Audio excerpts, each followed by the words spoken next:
Hey, here we go. It's Monday morning. It's just gone 8:30.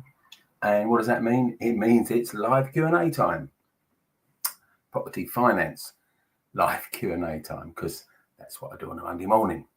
Welcome along. If you're watching this live, great to see you on.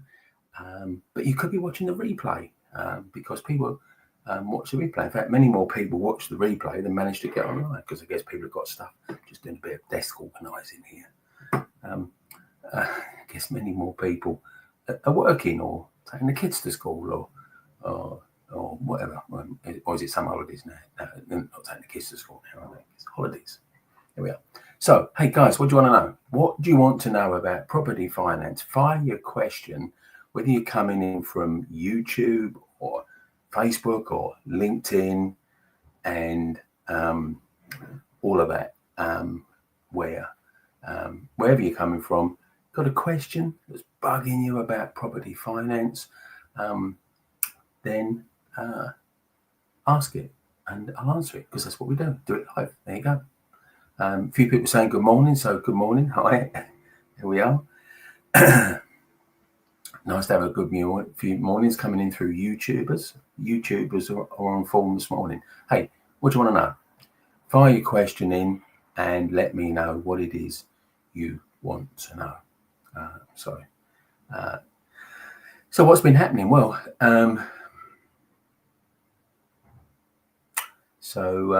what's been happening? Well, we had the first, on Saturday, had the very first version of BRR Workshop. Now, what are BRR Workshops? Well, they're a very shortened, really like back to basics version of the one-day BRR Summit. So we've just really pulled down all just the core learning and that.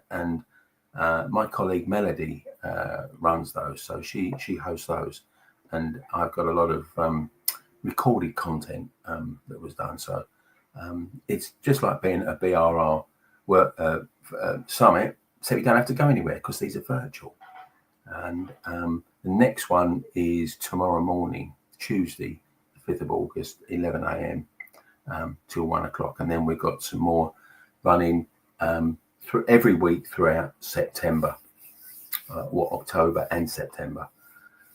No, August and September. There we are, August and September. So whether it's a morning, an evening, or a weekend, do that.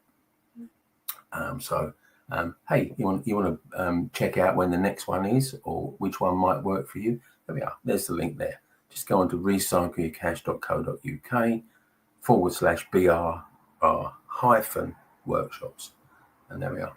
So go and check in. There we are. So Melody did a great job of running Saturday's one, so she's going to be really helpful for you on that. So here we go. So we've got some questions. Snow Doggy Dog, hey, how you doing? Good to see you back again. What level of light refurb is permitted on a regular buy-to-let mortgage? Yeah, okay. For example, would 1 month of renovation, 2 weeks of marketing, and 1 month for the tenant to give notice and move in, up to 3 months in total? Yeah, okay. Well, there's no fixed, finite decision on lenders, and lenders will vary on this to a degree, but essentially what they're saying is 2 to 4 weeks of work, whatever needs doing to the property, whatever light refurb needs doing to the property, they say it should be ready to rent in 2 to 4 weeks. So that's really the parameter. And mortgage valuations, they're not a science. So you could line up 5 different mortgage lenders, valuers, and get 5 different opinions within a tolerance level. So, but one might say, oh, yeah, we think that's mortgageable. You can get the refurb done in 2 to 4 weeks. And another one might say, we don't think it is mortgageable. We think it's in too bad a condition. So, again, it's an opinion rather than an exact measure. There we are. But typically, if you can get the work done within 2 to 4 weeks and then get a tenant lined up, of course, you can be marketing it. Going back to what you're saying, 2 weeks and marketing and a month for the tenant giving up. We can be marketing it while you're doing the refurb, can't you? So you don't need to. Quick slurp of tea there. You don't need to be waiting until you've got it finished. Particularly with the shortage of rental accommodation right now in many areas in the country. If you can put just being renovated thing. So there we are. Okay. So ready to rent in 2 to 4 weeks. Yep. Then spending another month on preferential work would be okay. Should be okay. Again, it's subject to the specific mortgage lender you're working with. Snowy dog, or snow doggy dog. But hey, why don't you market it while you're, as I was saying just now before you pop that up, why don't you market it whilst you're doing the renovation work? If it's not that, it won't be a massive if you can get it done in 2 to 4 weeks. All clear. Fantastic. Really pleased to be of help and look forward to seeing you soon. Hey, Graham, how you doing? Good to see you. Hope all's well with you, buddy. Coming off your bridging loan soon. Okay, you're going on to a buy-to-let mortgage through a company. Okay, so you're doing the classic buy, refurb, refinance that I teach, which is buy a problem property, use a bridging loan to buy it because mortgage lenders won't lend, which means you've got less competition to buy it and you can buy it cheaper. And I've been teaching people how to do that for well over a decade, and people have built some life-changing results from doing that. Good. Okay. So that's the first bit. Here comes the second part.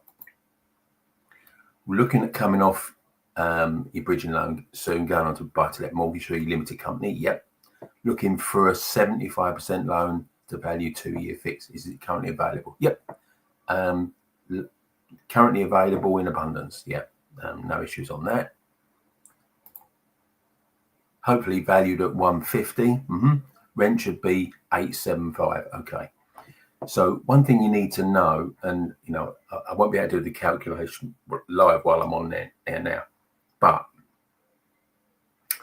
one thing you need to know is the rent determines the amount you can borrow. So there 75% loan to value.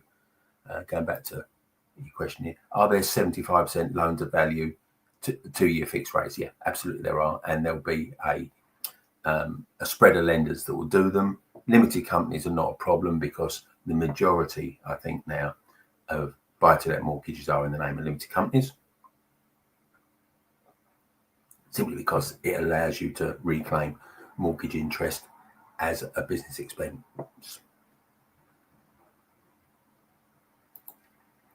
So you're wondering if that would pass the stress test? Yeah, get you. Well, the guy to tell you is Isaac in our brokerage. If you want me to refer you to him, just ping me a message. I know you can either ping me a message at where can we go? Let me.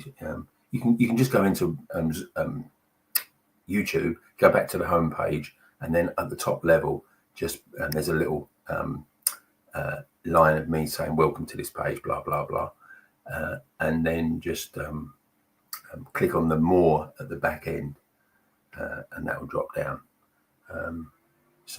There we are. But I'm going to see if I can get you also another way to contact me is just to contact me through Facebook messaging, and you can do that here. I'm just going to get you there we are. So you can contact me on my Facebook page. That's another way to do it. I'm just cut and pasting that and popping that in the chat here for you.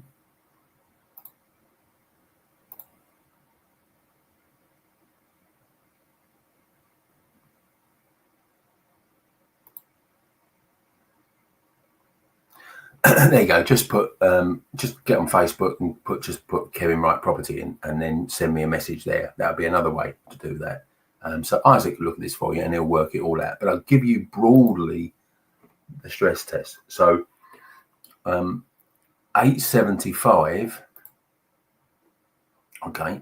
Now the stress test, there are variations, but typically your mortgage interest only payment should be less than that. Now, to the point of they want 125% coverage.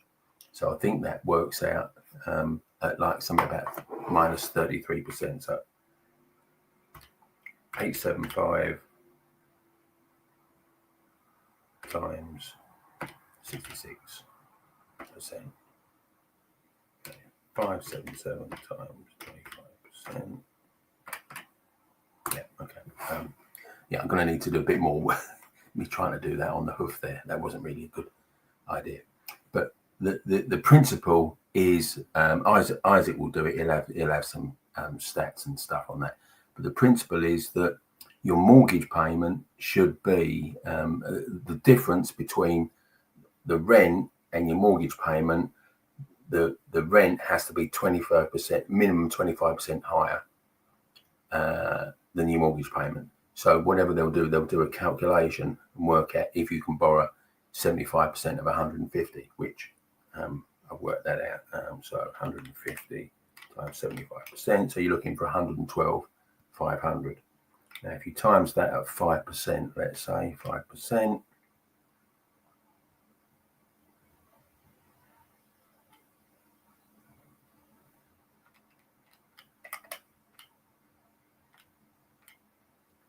Divide that by 12. So you're looking at 468. So there. So I reckon you're well in on 875. Just a quick calculation there. But I think you're well in on getting 112,500, 75% of 150 and getting 875. But yeah. So if you'd like Isaac to look around and search the best buy-to-let mortgage for you on a 2-year fixed rate for your limited company, crack on. Do that. Yeah, there we are. Good. You're very welcome. You're very welcome. So there we are. A couple of quick questions. So we're straight in with the questions. So that was good. What else do you want to know, guys?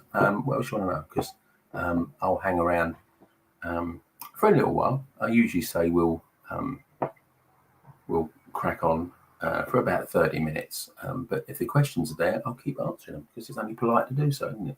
I mean, how rude would it be for me to say, well, my 30 minutes are up, so thanks for your questions, but I'm not going to answer them. I'm never going to do that. A couple of weeks ago, we had questions sort of rolled in, and we were at this for nearly an hour. Great. Last week, I was actually, I didn't broadcast last week. I tried to, but I was up in the wilds of Scotland in a little cabin almost, and I tried to get on, and just the internet connection wasn't strong enough. Actually, there was no Wi-Fi, so I was working off a 4G or 5G connection off my phone. So it just wasn't strong. The signal just wasn't strong enough, so I had to just abandon it. Well, I'm back this week. So here we go. So Snow Doggy Dog back with another question, or maybe it's a continuation of the same question. Let's read it and find out. Would a 1980s loft conversion that had no planning permission or buildings control approval affect mortgageability? Overall, it's in good shape, just a low ceiling height of 2 meters. Well, now that's a great question, and again, it's down to the valuer's opinion. You know, a lot of these things, it's valuer's opinion. So typically, unless it's actually dangerous and the valuer says, no, you shouldn't be doing that, they're normally okay with that. So if it depends what you're using the loft conversion as well for. If it's a bedroom, then that could be an issue. If it's just storage, less so. So I guess the only way really to find this out, again, like a lot of these things, lenders say subject to valuer's comments. And if there's anything that's questionable, then that's just the line that lenders trot out, subject to valuer's comments. So they're gonna not make a policy decision as such. They're just going to say, well, we'll rent to we'll leave it to what our valuer says, because mortgage lenders view valuers as their eyes and ears on the ground, so they rely very much on valuers and their local knowledge to actually steer them as to whether they should or shouldn't lend.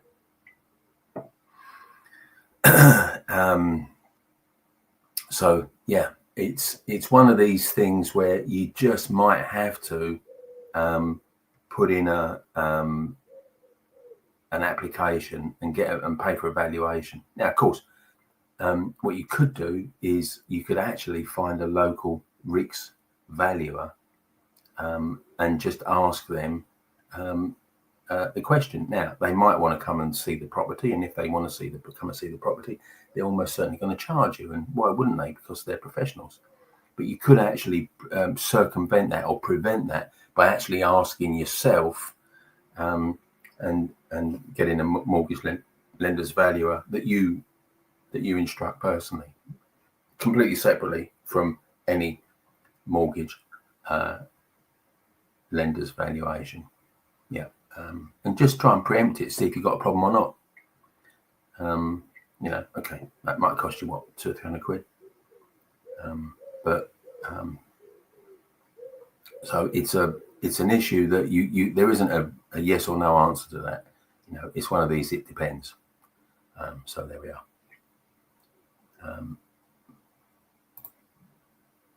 Hey Martin, how you doing? Yeah, I saw that. I did get your message. I switched my phone back on this morning. I sometimes switch it off over the weekends. But I switched your. I saw your message, and I got a notification actually through the system. Great to see you on board. So you should be kicking into that training now. Absolute game changer. I believe it is. I believe it is. I really do think that buy, refurb, refinance. I mean, I've been teaching it for 15 years, so there's nothing new about it, but it absolutely alters and shifts the level you can play on with the resources you've got available to now. So I'm going to be emailing you later today, just with a heads up on what to expect, and just realigning you with all the component parts of your Ninja Investor Digital package. Yeah, so and thanks for participating with that on Saturday, and thanks for jumping on board. Looking forward to I'll be seeing you at the implementation day events that we'll be running in the autumn. So we'll meet up then, and perhaps your wife can come along with you. There you go. That'd be good. So really good to have you on board. And Melody's going to be running more of these BRR workshops. Remember, they're just 3-hour virtual live stream events. They'll be running weekly now for the rest of August and into September. So just go on them there. I'm just getting a snappier version of that. It's right now it's recyclecash.co.uk/BRR Workshops. But I've just got the domain name brrworkshops.com. So we just need to get that pointing to that page, and then we'll make it easier. There we are. Co, hey, how you doing? Yeah, that came out yesterday. So you saw my podcast on the Saj Hussain channel. Yeah. Now, should we put a quick link on that there? If anyone else wants to watch this, because this came out yesterday. Let me just grab that link for you. There we are.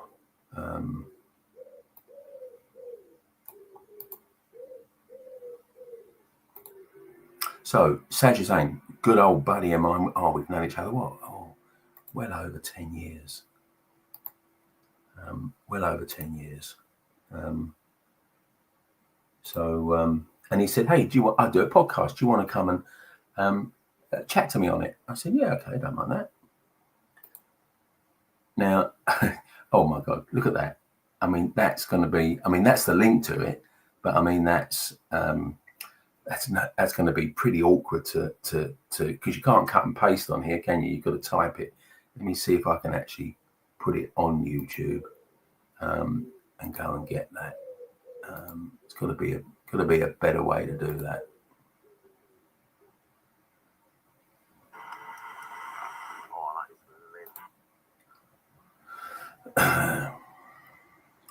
Let's just put you on the Saj Hussain, right? I think that might be easier. So let me send you to Saj's YouTube channel,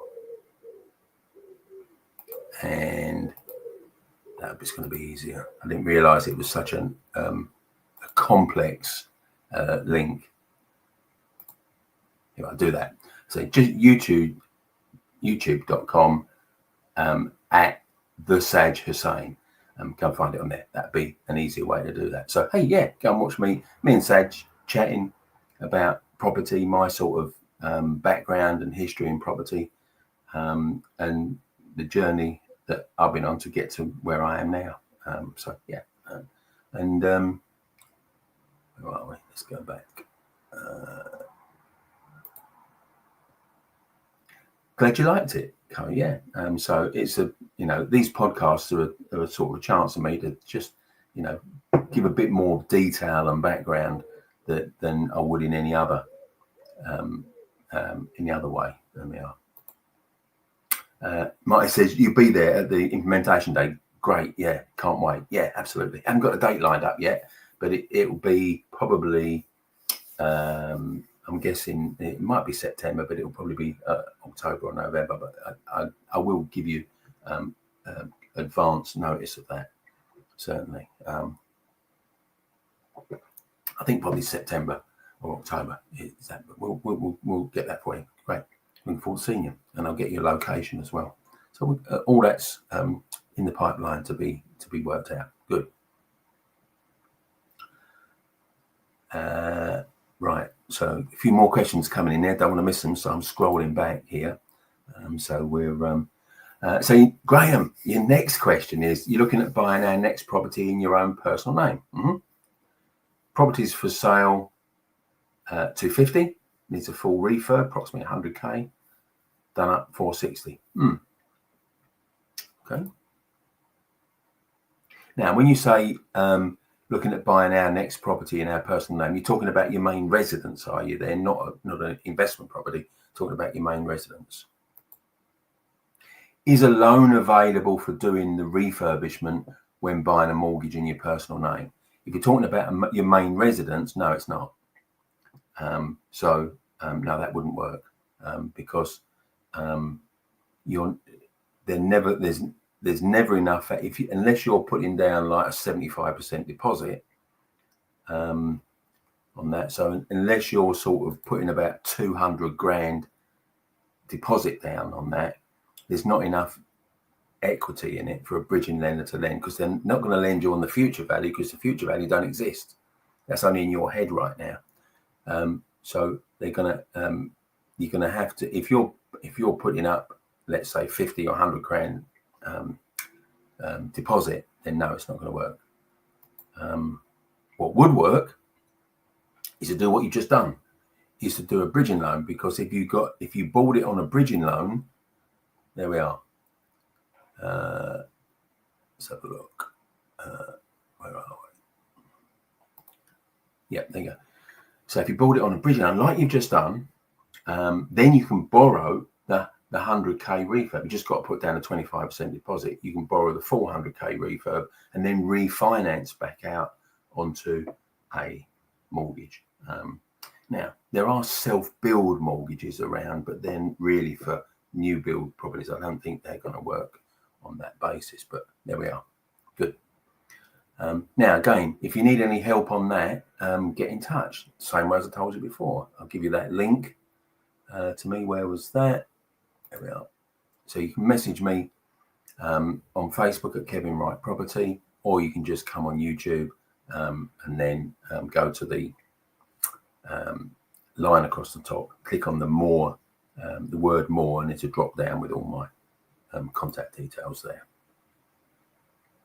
Good.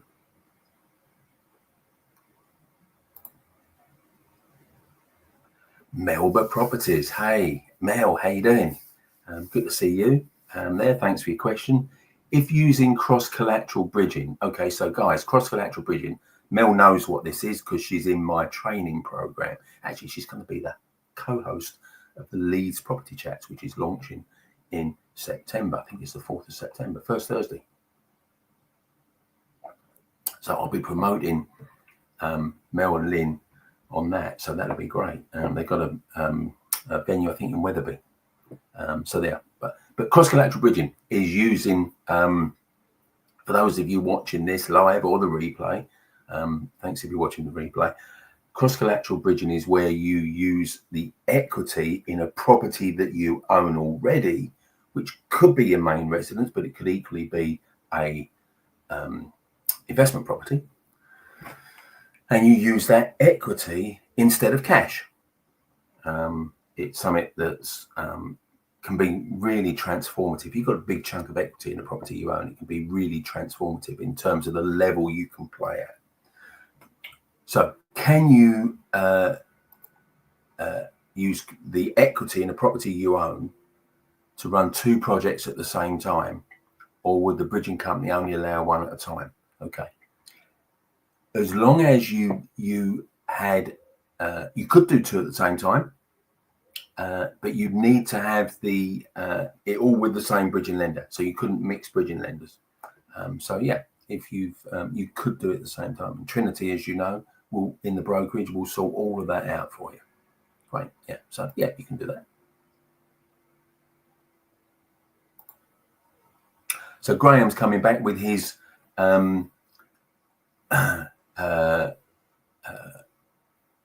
stuff here. So we're back borrowing the 100k refurb. So going back to his previous question,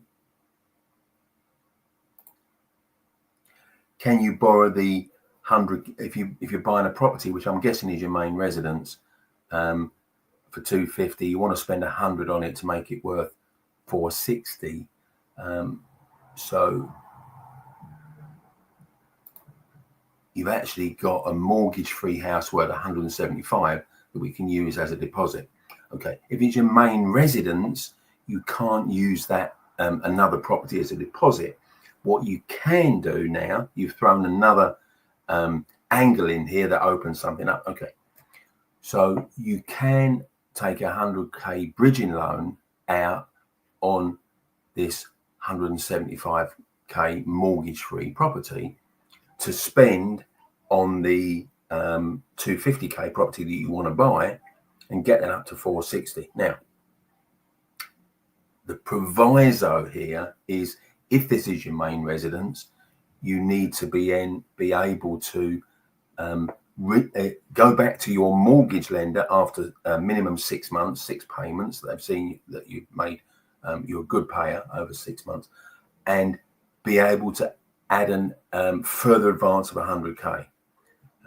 So that would need to happen. So again, we can sort all that out. That'd be Trinity and David in the brokerage. Trinity could sort out the bridging loan, and David would sort out the main residence mortgage. Again, I'm assuming this is your main residence. So right now that makes it possible. There we are. So, but with the caveats that I've just put in there. Again, really love to help you on this, Graham. So let's know if we can do that.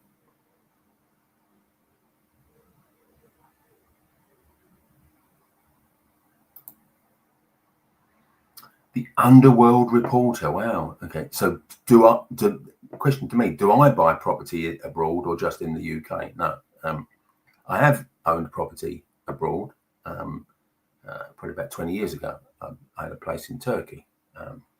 But I don't buy property abroad. For me, I see it as an unnecessary complication. And having owned a property abroad, here's the two things that a place in the sun never tells you. Okay. First thing is, whenever you go on holiday, you spend a bit of time doing maintenance because it's your property. And even if it just needs painting, or there's a bit of a leak in the bathroom or whatever, it's your property. You need to sort it. So the bit they don't tell you is you think, oh, it's all like eating out in restaurants and that sort of thing. It isn't. Well, it is that, but it's also you need to get the electric meters read, and there's you need to pay the equivalent of the council tax. So there's all this other stuff. That's the first thing. Second thing is that you almost condemn yourself to never going anywhere else. Why? Because you say, oh, let's go somewhere different, and you look at the cost of it, and you're saying, oh God, yeah, but it's £1,000 a week or £2,000 a week, and then you say, yeah, but we've got our own place, and why would we spend that money when we can just jump on a flight and have a pretty much free holiday?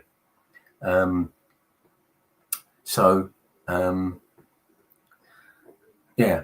Now, if you talk about investment property, well, it's hard enough looking after property in this country. I don't see I certainly don't want the complication of running a holiday let abroad. Listen, many people do it. I'm not saying don't do it. I'm just saying, would I do it? No, I wouldn't. I wouldn't own a property abroad, and I wouldn't buy a property abroad to rent out. There we go. So that's an interesting question, unusual question. There we are. Nothing to do about property finance, but I guess there you go.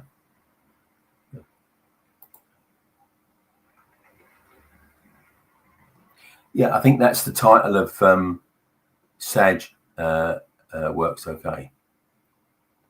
The Sag's Aim podcast that we talked about earlier. Hey, Les, first link works. Great. Can you cut and paste it then off of the screen? I don't know. Just tried it and he's introducing it. Okay, great. Okay, well, you've got two ways to do it now. Well, three ways to do it. You've got Snow Doggy Dog's one there. You've got my one, which is to just go onto YouTube and go onto Sag's channel at the Sag Hussein, or you've got the actual link itself. There you go. So whichever way you do it, there you go.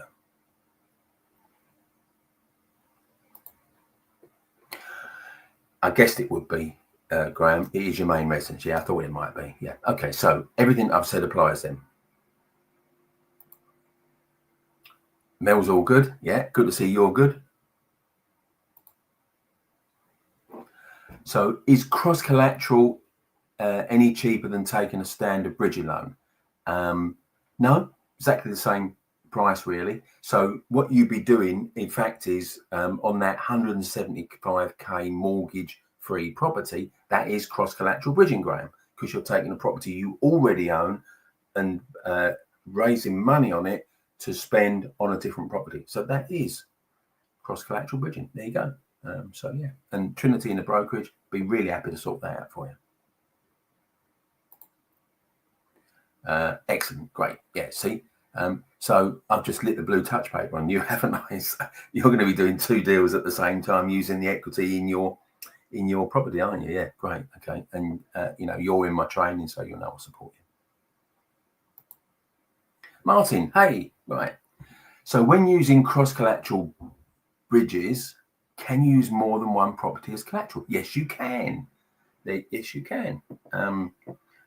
If you need more, if you've got more than one property. Now, if you remember what Melody told you, or you saw me explaining in the recorded part, this will be under the 5 types of bridging. So that was the nearly the end of the broadcast on Saturday, Martin. I said to you that it works on properties like Graham's. It works brilliant on properties like Graham's, where he's got 175 grand property, 0 borrowing. It works great on that. But it can also work if you have got a mortgage, but you do need a minimum of 50% equity. So if you've got a minimum of 50% equity in there in a property that you already own, Martin, you can use cross-collateral bridging to a degree.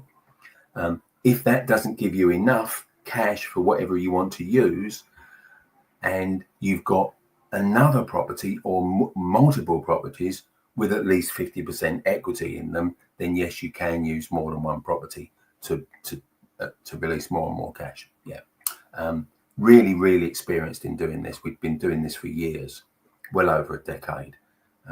Trinity now operates and runs all the bridging and development finance in the brokerage, and she's excellent, really excellent. Yeah, you're really welcome, Grant. Again, love to work with you on that. So just contact me whichever way I've given you and let me know. Steve's coming. Hello, Steve. Good to see you. Thanks for your question. Looking to purchase an ex-pub. Hasn't traded in 3 years. Okay. Current vendor has been living there and paying council tax. Is there a reduced stamp to pay? I see where you're coming on that. So the reduced stamp duty is for a property that's been vacant for more than 2 years. Clearly, that's not the case here. So on that criteria, it wouldn't. But if it's a pub, unless there's been a change of use, it's still a commercial property. So commercial rates of stamp duty are different to residential. So for one, you don't get the 5% additional levy. So you may have to pay stamp duty, but it could be the commercial rate of stamp duty, which is way, way less than the residential stamp duty. So you may be worrying unnecessarily, Steve, in that the stamp duty cost is not as onerous as you might suspect it is. Check that out, and hopefully that helps. Might have said that. No worries. Really good. Now, one thing you might have read is I've got a specific property Facebook group that's a private one where you don't have to wait until Monday. You can fire questions like you've just asked me about cross-collateral bridging. You can fire them in there on a daily basis and get the same sort of answer. It won't be like verbal like this. It'll be written as a reply in the group. But you'll get that. That's one of the parts of the package that you jumped on board with on Saturday, Martin. So again, I'll be emailing you later today with all the bits and pieces on that. Good. So we look like we're about at the end. There we are. It's another 1 hour plus day today. Wow. Questions just kept flowing in. Thanks for everyone that's contributed and the questions. That's really good. Remember, BRR Workshops, 3 hours, live stream once a week, different times, mornings, evenings, weekends. Just go on to recyclecash.co.uk/BRR-workshops for now, and jump on board. It's £41 plus that. I mean, as Martin said, absolute game changer. There you go. So he's been on it. He was on Saturday's one. So listen to Martin. He knows. Okay. Les. Okay, it's Lisa. Okay. Lisa. Very nervous as an OAP. I need to do something to supplement meagre income due to life circumstances. Okay. Well, okay. I would say it's not too late. Seems a lot of experienced developers here. Any help? I think you've misinterpreted that. There are some, but there are people that are not. I don't think you'd call Martin a experienced developer. Would you, Martin? Are you an experienced developer? I'm not getting the impression you are.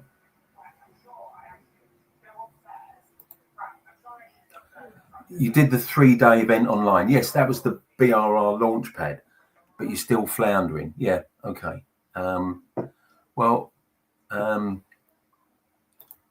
There you go. See, Martin's not an experienced developer. So then there are people that are just like you. Martin's probably about where you are. So you did the 3-day online event, but still floundering. Yeah, there was a huge amount of content on there. Look, I may have a way. This could help, Lisa. If you're still floundering, and I'm sorry to read that, but look, I've got a big thing about no one gets left behind. So if you didn't find what you needed at that 3-day event, let me make a suggestion to you, Lisa. Get on here. Get on here. Go to one of these 3-hour live stream events. They're running. There's one tomorrow morning. You can book on it, and it's 11 till 1. No, 11 till 2. So if you're free tomorrow morning, Lisa, just book on there. recyclecash.co.uk/BRR-workshops. Jump on there. It's 41 quid. Melody will run you through exactly what she ran through with Martin, and that could be a more simplistic way for you to stop floundering and get some support from me. Yeah, there you go. Hey, see, yeah. So everyone has to start at the beginning, and the fact I understand you're nervous because as an OAP, you need to. You can't afford to take risks because you haven't got 20 or 30 years to correct any mistakes you make. So I understand that. But hey, what I've got is a foolproof 7-step. You know about it. You saw it on the 3-day event in March. But it's a foolproof 7 steps way of doing it. So 7-step process to actually supplement your income. Yeah, I can show you ways to do it. But just jump on there. If you're free tomorrow morning, jump on there, and Melody will take you through that. Now Mel is quite experienced, so she's quite an experienced developer. But like she said, even people with experience need guidance at times. Yeah, okay. But you could say I run a broad church, because whether you're just starting out, like Martin, like Lisa, or whether you've done a couple, 2, 3, 4 properties and it's not quite going how you want, or you're more experienced with someone like Mel, then whichever way you are, there's room for you, in my community, and I'm really big on that.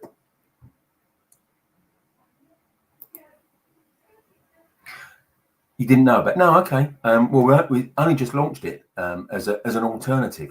It's a new style event. It's a new way of BRR event that I'm trialing over the next couple of months to see if it works. I think, judging from what Martin said, I think it actually could be a good format.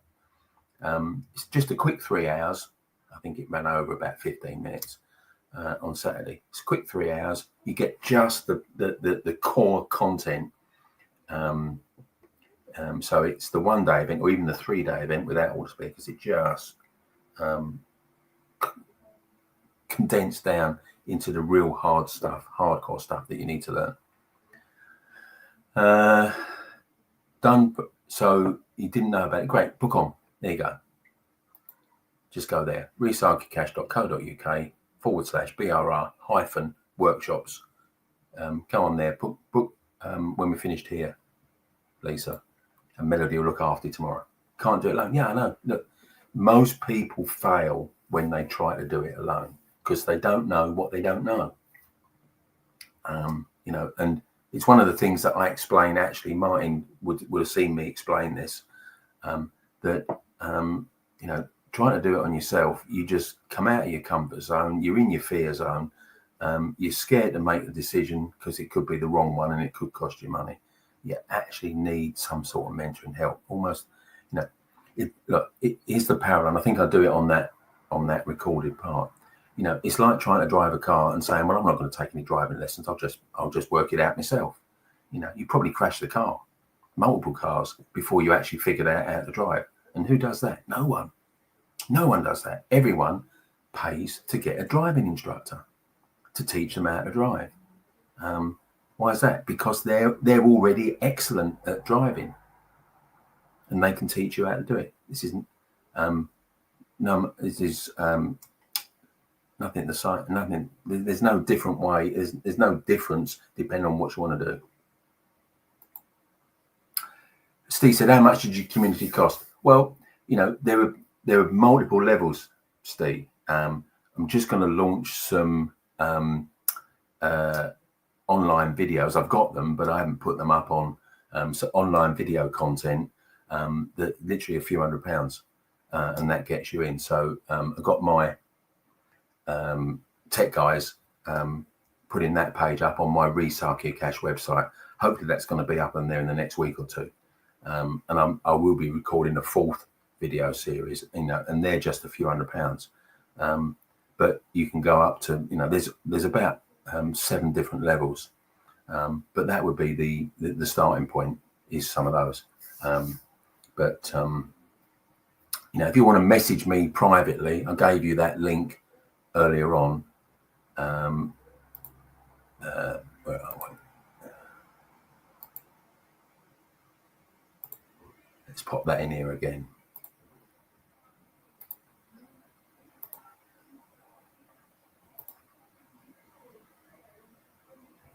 If you just want to message me privately, there, Steve, you know, on Facebook, just go to my page, Kevin Wright Property, and I'll give you a heads up when those video courses are online. Hey, why don't you jump on, if you're free tomorrow morning, Steve? Why don't you, like Lisa? Why don't you jump on to that? It's going to cost you 41 quid. And you'll find out the next level after that. I know we've chatted, you know, swapped some messages in the past. So yeah, if you've got 3 hours to spend tomorrow, jump on there. recyclecash.co.uk, BRR/Workshops. That will give you the next level up to that. But you know, so I'm very big on no one gets left behind, which means that there'll be price structures that suit all pockets. But yeah, so there we are. But yeah, it'd be nice to sort of get a bit closer to you, Steve. So we've messaged in the past, but be nice to work out how we can get a bit closer and just come into community. So there we are. Good. So, well, I thought I was done, and it's rolled on a bit more. So there we are, but all good stuff. So now I'm not going to be around next week, so it's going to be 2 weeks' time before I'm back and doing another one of these, because I'm away next week, and I'm not going to try and rely on a dodgy internet connection. We'll just give everyone a week off. So I'll be back 2 weeks from today, which will be the 18th of August. There you go. So really great Q&A today. I really enjoyed it. So thanks to everyone that participated. Thanks to you if you watch. Thanks to you if you're watching the replay. And I'll see you in 2 weeks' time on the 18th. Thanks a lot.